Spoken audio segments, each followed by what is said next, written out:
And it's time for Salt Lake City. So the episode opens with Lisa Barlow. She tells her husband that she auditioned for Heather's choir so she could be close to church still, because she is important to God. However, we all get together for a ski day in the afternoon. Jen, Whitney, and Lisa. Jen, that jacket is cute. Too bad you have to return it. So we on the big girl hill, Lisa falling, Whitney good at snowboarding. Jen's not doing too bad. I ain't going. My legs is too long. I ain't about to have my legs to the moon. After the skiing, they get to talking about the choir, and Whitney and Lisa are both in.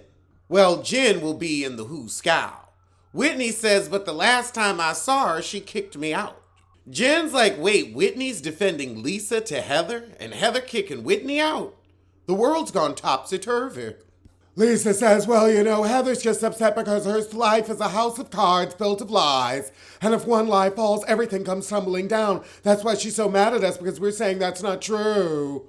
Whitney says, I feel like I'm always chasing Heather down. Are we good? Are we still friends? Now Whitney's saying she's trying to break the pattern of being messy. Heifer, please. Jen doesn't want to be in a space of ambiguity. Well, you know how long you going to jail for now, Heifer. Oh, Lord, the Menzies is getting together at the Shaw's rental. You ain't got money for this kind of spread? Probably done with stolen stamps, knowing Jen. I will say that barbecue looked good. So things are tense between Seth and John. I'm with the other men. Let your wives fight. Y'all ain't getting paid for this. Okay, who's the guy in the gray shirt because he cute? And the guy in the black hat is kind of cute too. Where'd these cute spouses come from? So Seth says, well, how would you feel if my wife had gone on the rant your wife did, saying she was all kind of hoes? He said, well, look, Meredith said that she cheated on me. So they kind of disagreeing. But John says, I do agree in communique. But Meredith didn't have time to talk. She wanted to disengage. So they don't really solve nothing and sulk back inside and ask Coach Shaw how he's doing. And he said, I believe God don't make mistakes. Yes, you'll be able to file for divorce as abandonment because she's in prison, although because of restitution, you'll probably be left with poo-poo. Over with Meredith, her sister and nephew have come to visit, and she says, we having a positive event for my son. I don't want none of the messy heifers there, so who you gonna invite? Well, definitely not Lisa. Meanwhile, across town, we've got Heather and the choir daddy. So we have Jen in the car with her friend, and they going over the fact that Heather was taken up for Angie, and Jen's peed with that, but she going to this choir thing to support Heather. Jen, what's really going on is Heather's moving on without you because she knows you're going to prison.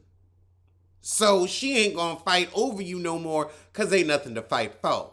However, Dana said that Jen was bullying at the audition, and you were. You were completely out of line. Oh, God. Jen's friend said you just don't need to be around dangerous people.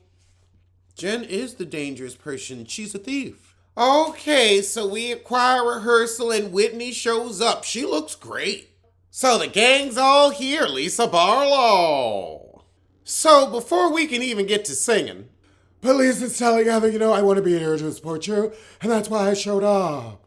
Heather said, look, Heifer, why would you use my father's obituary to say I was right? Well, Heather, my character was denigrated. Because you lied, I had to clear my name. I second-guessed myself. Am I that bad of a person? Heather said, yes, you are, Heifer. All through choir rehearsal. Do you like me, Heather, yes or no? Do you? Because if you don't want to be friends, then I don't want to be friends. But if you're being fake, I just can't do it. So do you like me, Heather?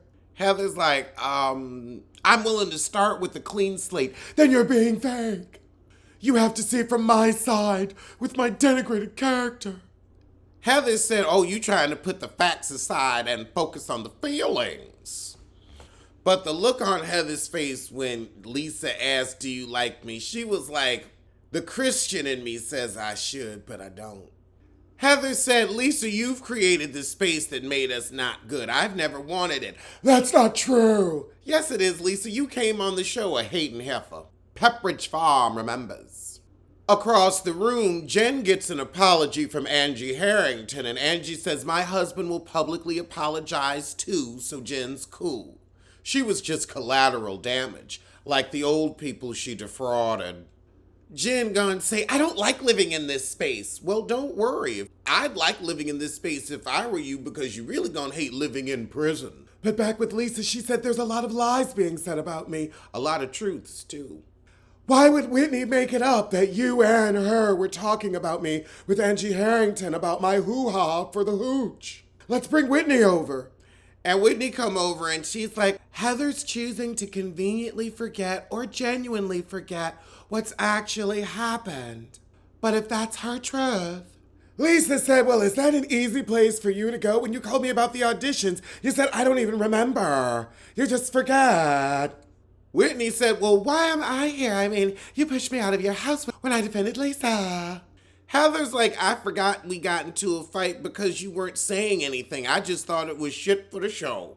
But I got to go. Whitney said, this is exactly what happened the last time. You walk away and dismiss me because you ain't talking about shit. Next caller. Oh, they singing off key. Honey, can the key be with you until you meet again? Because the Lord is all around us, but the Lord ain't in your throat. We need Jesus in your throat. Ooh. I mean, this is off. This is depressing. I know God is like,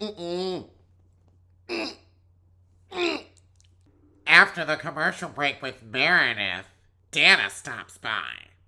While across town, Jen and her friend meet at the pool.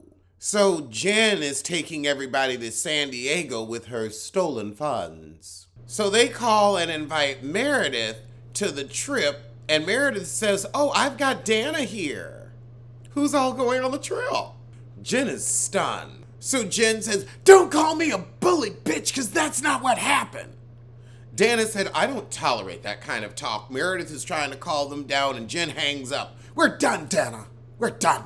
I'm not going to sit here and let somebody tell me that I'm a bully. I'm not going to perpetuate this. I mean, you do have an anger problem, but I'm sure they're going to check that in prison. I want to see you yell at somebody there. They gonna knock you flat. Oh, well, that was the shit. So I'll see you next week. Bussy in the morning, bussy in the evening, bussy at summertime. When you're grabbing bussy, you might end up doing time. Bussy in the morning, bussy in the evening, bussy at supper time. If you're grabbing bussy, you might end up doing time. Don't grab my bussy, don't grab my bussy. I'm your cameraman, I don't want to be anything more to you, I swear. Don't grab my bussy, I'm not attracted to you. You look like Yoda and the Gollum.